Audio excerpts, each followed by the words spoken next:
பழ வகைகள் கிடையாது, உணவு கிடையாது, நல்ல ஆகாரம் கிடையாது, உடை கிடையாது, உணவு கிடையாது, தண்ணீர் கிடையாது. பயங்கரமான ஒரு வறட்சியான நிலைமை. கர்த்தருடைய பிள்ளைகளை, மழை வரவில்லை என்று சொன்னால், தண்ணி கிடைக்கவில்லை என்று சொன்னால், ஒரு நாட்களிலே கொஞ்ச நாட்களுக்கு முன்னாடி ஒரு வருஷம் மழையே பெய்யல. ஹவுசிங் போர்டில் பார்த்தா தண்ணியே கிடையாது. மக்கள் குடத்தை வச்சு வேலைக்கு போகலை, எங்கேயும் போகலை, தண்ணிக்கு அலைய ஆரம்பிச்சிட்டாங்க. தெருவாக அலையிறாங்க குடத்தை வச்சுக்கிட்டு. எங்கேயோ கொண்டாந்து தண்ணீரை விடுவாங்க.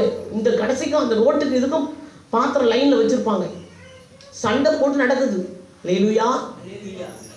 பஞ்சம், மழை வரவில்லை, தண்ணிக்கு பஞ்சம். இப்போ இங்கே வேதம் சொல்லுகிறது, மிருகங்களே பயப்படாதீங்கள், வனாந்தரத்தில் மேய்ச்சல். மிருகங்களுக்கு பயம். மிருகங்களுக்கு என்ன பயம்? சாப்பாடு இல்லையே. அல்லேலூயா. அதுக்கு என்னது? வெளியில் மிருகங்களே பயப்படாதீங்கள். புல் இல்லை என்று சொன்னால் மாடு ரொம்ப கஷ்டப்படும். ஆடு, மாடுகள், மிருகங்கள் எல்லாமே கஷ்டப்படும். அப்போ அவர் சொல்றாரு, ஆகாரத்துக்கு கஷ்டம், உணவுக்கு கஷ்டம், உடைக்கு பல விதத்திலே கஷ்டப்படுகிறோம். மழை என்று சொன்னால் பல விதத்தில். அப்போ சொல்றாங்க, வெளியில் மிருகங்களே பயப்படாதீங்கள், வனாந்தரத்தில் மேய்ச்சல் உண்டாகும்.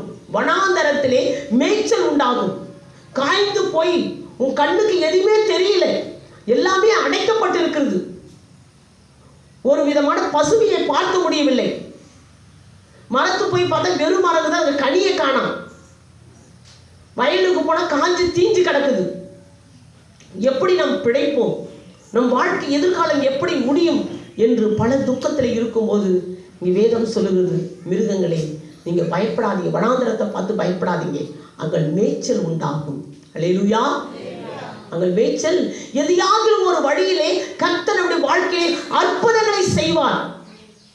அவர் ஒரு வழியை வைத்து நம்ம கண்ணுக்கு தெரியாது. அவர் செய்கிற நன்மை இன்னது என்பது நமக்கு தெரியாது. எந்த வழியில தேவன் நமக்காக வழக்காட போகிறார், எந்த வழியில் நமக்கு நன்மை கிடைக்கும் என்பது நமக்கு தெரியாது.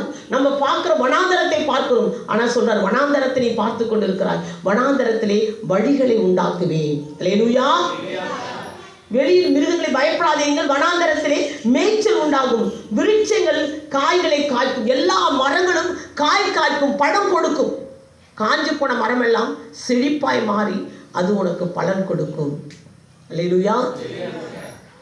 மனுஷனால கூடாததெல்லாம் தேவனால கூடும். தேவனால் கூடாதது ஒன்றும் கிடையாது. அவரால் முடியாதது இந்த உலகத்தில் ஒன்றுமே கிடையாது.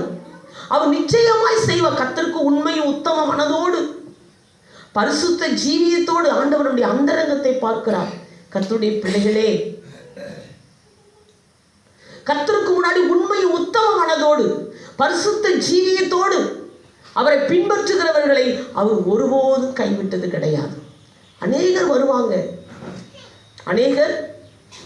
வேதம் சொல்லுகிறது, விதை, சிலை விதை வழி அருகே விடும், சிலை விதை முள்ளுள்ள விடும், சிலை விதை கற்பாறையிலே விடும். அல்லேலூயா. சிலை விதை மட்டும்தான் நல்ல நிலத்தில் விடும்.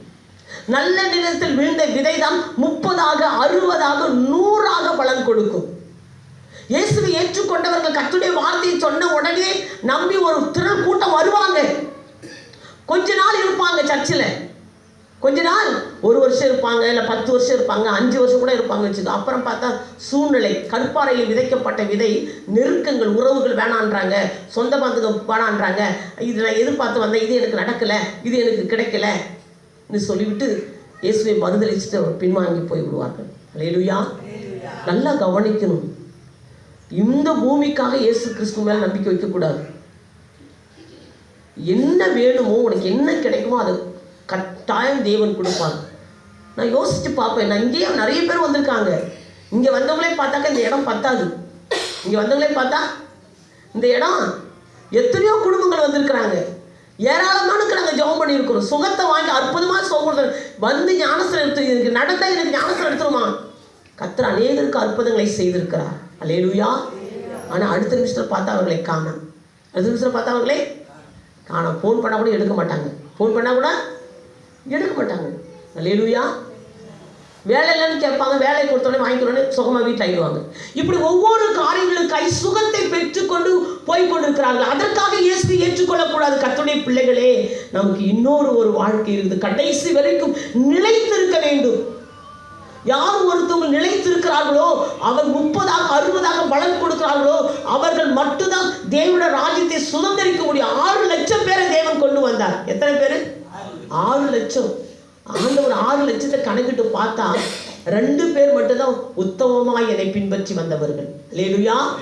காலேபும் யோசுவாவும் தான் என்னை உத்தமமாய் பின்பற்றி வந்தவர்கள். கர்த்தருடைய பிள்ளைகளே, நீங்க தேவனுடைய ராஜ்யத்தை எடுக்கக்கூடாது.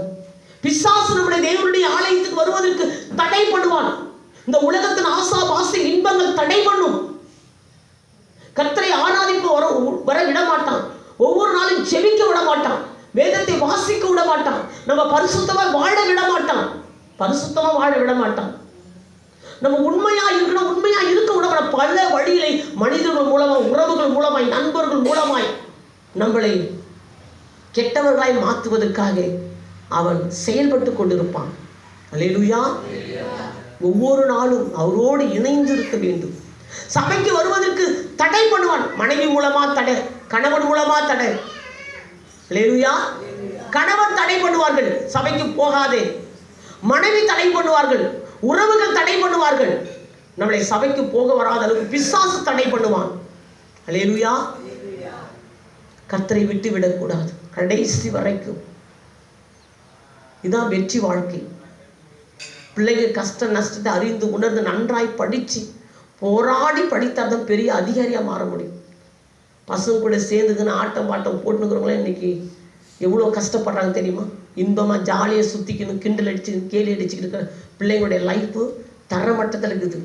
கஷ்டப்பட்டு படித்த பிள்ளைங்க வாழ்க்கை உன்னதத்தில் இருக்குது. அல்லேலூயா. அந்த மாதிரி தான் நம்முடைய வாழ்க்கை. கர்த்தருக்கு உண்மையும் 1000 பிரச்சனைகள், போராட்டங்கள், கணவன் மூலமா, மனைவி மூலமாய், பொருளாதாரத்தின் மூலமா, உறவுகள் மூலமா பிரச்சனை வந்தால் இயேசுவை உறுதியாய் பிடிக்கிறவங்க தான் பரலோக ராஜ்யத்தில் தேவனோடு கூட வாழ்வார்கள். அல்லேலூயா.